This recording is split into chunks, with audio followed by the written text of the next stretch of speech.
All right, I'm on hole number 4 of the Pacific Cup tournament. I'm in the qualifying round of the rookie division. Maybe Monday's practice round. Haven't fully decided. So hole number 4 is going to be on Maple Bay. And it's going to be hole number 1. All right. So it's going to depend on how the wind's blowing here. So there are several different ways that we can come at this. I'm 100% sure there's a way to get on a 1. But when we're doing these types of shots, trying to get our bounces right to get over, this end result can be inconsistent. You can be in the sand, you can be in the rough, you can be on the green. And so if 1 out of 3 times you're on the green taking a short chip or taking a putt and you're getting a super easy eagle, but the other 2/3 of the time you're in the sand or the rough, and then there's that opportunity for you to end up in the drink and be out of bounds, OB, and we don't want that at all. So if I can get this hole in practice, and I'm gonna bring out my practice account, I'm gonna continue to work the shot to try and get over. But here, I think I'm just gonna lay it up out in front to get into my short iron range. There is also a shot that you can do over here, and if you do the shot over here, you can do a rough bump from this area. So it's all going to depend on the way that the wind's blowing. So if in rookie we're getting a headwind, or we'll have to watch which way the wind's blowing, because if this shot over here, the wind's working out better for the rough bump, then we may, you've got some options that you can do. This shot over here for the rough bump is going to be a long iron. This shot down here is going to be a short iron, possibly depending on the size of the ball you bring. Could be in your wedge. This shot that's here is interesting in the fact that you can play this with you can either go for a big power ball that's got low wind like a Kingmaker, so that you can get out here a little bit easier, and it puts you deeper into your club so that you're either more into your short iron or eking into your wedge, and then have one like a Kingmaker so it's helping cut the wind down on the other side. The other way that you can go at this is that you can come at this drive shot with a low wind ball and try and come out here with a 0 power ball that's got 5 wind, or a 1 power ball that's got 5 wind. So this is another hole that you could play like a Santa ball or an Oceana or a Carnival ball, or one of the balls that has lower power but higher wind. So there's several different ways that we can do it. I'm gonna look in my bag here because I got some of those bobble balls during the Christmas tournament. And that's 2 power 5 wind. And that might be enough. I'm going to try one of these bobble balls.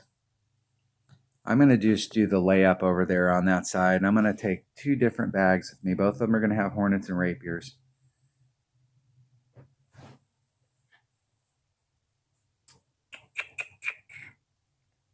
I'd really like to bring my rock if I can. So let's try it out with the rock and see what the deal is. And if that doesn't work, then I'll switch over to my extra mile. Extra. That is the club. If you're participating in the max club card trading, goal number 1 is to get all your commons maxed out. So if you're participating in it and you've got commons that are getting close, you need to sacrifice a day and start dumping points into your commons so you can get all your commons maxed out. But when you're looking at rares, usually like what I'm doing for my rares is I'm trying to get all of them to level 7, the ones that weren't at, level 8, the ones that weren't at level 8, like the Grizzly. I just got my Hornet up there doing the club card training, my Rapier. So those clubs I'm trying to get to level 8. And then once I get all of the clubs that I use on a regular basis to level 8, I'm going to really start working to try and eliminate some of the ones that are in the queue. So I can start building up more cards in those ones that are maxed out, and every day it'll be nothing but rares that I want. Demon Slayers. All right. I have no idea what to do on as far as like the setup on the first shot. I got this hole a couple times during the practice that we've had leading up to this point, and I tried to get on the green and I did some layups out here, and I did overshoot this several times where I ended up bleeding off the tip.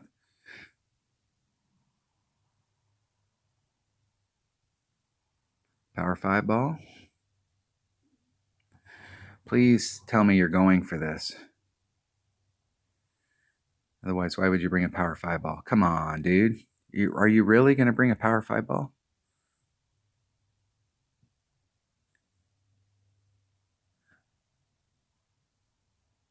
And they didn't do any adjustment for the wind. The wind's going to move them forward about a ring and a half. So with that overpower, they better hope they get over that sand. That great to the right helped them.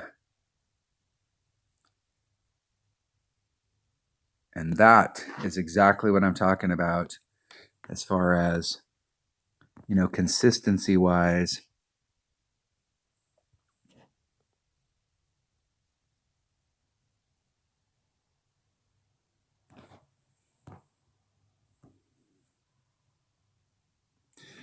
Couple rings off those. It's 1-7, so I'm going to do a 1-7 pull.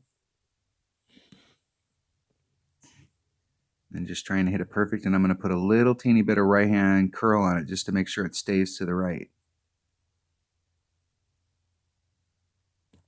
Hit it great to the right. That makes sure it stays to the right. Just try and bleed it up there towards the top. I left a little bit of distance on the table right there, so that was with 2 top spin. I probably could have put 3 on that. I'm going to make a note here. I'll work on that number as the week goes on. 3 top spin. We want to get as close as we can up there, but we don't want to take the risk that we're going to end up overshooting it. And they're going to use another Power 5 ball. All right. I think if you're going to do that, you need to start off more to the right and then try and bring the ball back to the left. Because the way it looked there both times in the drink, hopefully they will not forfeit and mess us up here. Okay, so there's min club. There's max. So right here is mid. So we're eking towards the minimum club. Just a smidgen of backspin on it. Just a little teeny bit. We're in about the 2.0 per ring range. I'm going to do a 20%. So that's 2.4. So 2.0. Man, we're just a little over a ring.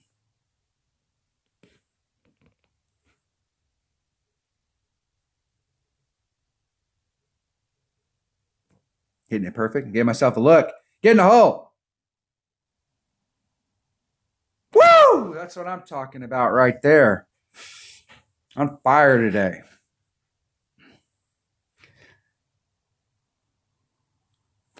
So that was with a 20% over pull at 2 per ring. So the way that good game. So the way that I play that at max distance, I play my short iron 1.1. At mid, I play at 1.9. And at minimum, I play at 2.2. And so I was somewhere in the mid range between minimum and mid. So I was playing at 2.0 per ring, and I did a 20% wind adjustment. And so that's the range that I'm thinking right there. And I do think that on this particular hole, you can come at it a couple different ways. You can come at it with a big power ball trying to get over, or you can come at it with a low wind ball and set yourself up for that second shot. I think consistency-wise, when we talk about, I think the shot trying to get over is awesome, because when you get over and everything works out, you're the hero. But I think the opportunity for you to become a zero is really high by trying to do what our opponent was doing by blasting it over there, whereas we can have a every single time consistent shot of getting in this spot, like to get into this spot out here so that you can get this second shot. I think that you can achieve that pretty close to 100% of the time. And that means that you get this second shot, you get the opportunity to pick up that eagle 100% of the time. Now, you're not necessarily going to make it 100% of the time, but you got that opportunity 100% of the time. Whereas if you try and get over in one to get up there, when you get up there, your chances of making the eagle are about 100% if you're on the green or out there doing the short chip. But I don't think you're going to be on the green or doing that short chip 100% of the time. You're only going to be doing that at best a third, maybe 40% of the time. So it's one of those risk versus reward type holes, and I really do think that getting the opportunity 100% of the time to pick up that eagle with a short iron chip is the higher percentage way to go at it. And the way that the wind was blowing there with that low wind ball, man, there's almost no wind down there. So that's that. I really think that using a low wind ball is the way to go. But you can figure that out for yourself. The other way is if you like doing a rough bump, you can do it from over here. You're going to get a nice little rough bump off of this. And this shot from over here with your long iron is going to be just like this shot here. It's going to be very club dependent. So like if your max is here or your minimum is here and your max is here and you're hitting at mid club, you need to use your mid club numbers. You need to use your minimum numbers, your max numbers, whatever club, whatever ball you've got here. It won't take much to get up here. So once again, up here, you could bring a low wind ball and you will be hitting with your long iron. Whereas if you get down in here, you're going to be hitting with your short iron. And I'm going to go for a short iron shot every time. And the wind was kind of going with us there. So from over here, you may be hitting against the side wind, which when you're doing rough bumps is not a bad deal. Because if you make a bad adjustment, you're still in the rough and you just miss the cup to the left or the right. Whereas when you have a tailwind or a headwind on a rough bump, those rough bumps can be really dangerous. So I think either one of those will work. All right, that was hole number 4. See if I timed out here. Maybe. Yep, timed out. That was hole number 4 of the Pacific Cup tournament and Monday's qualifying practice round of the rookie division. I started today off with the full intention of making this a practice round. And after the eagle on 1 and the Albie on 2 and the eagle right there, I'm starting to rethink my today may be a qualifying round. All right. Thanks for watching.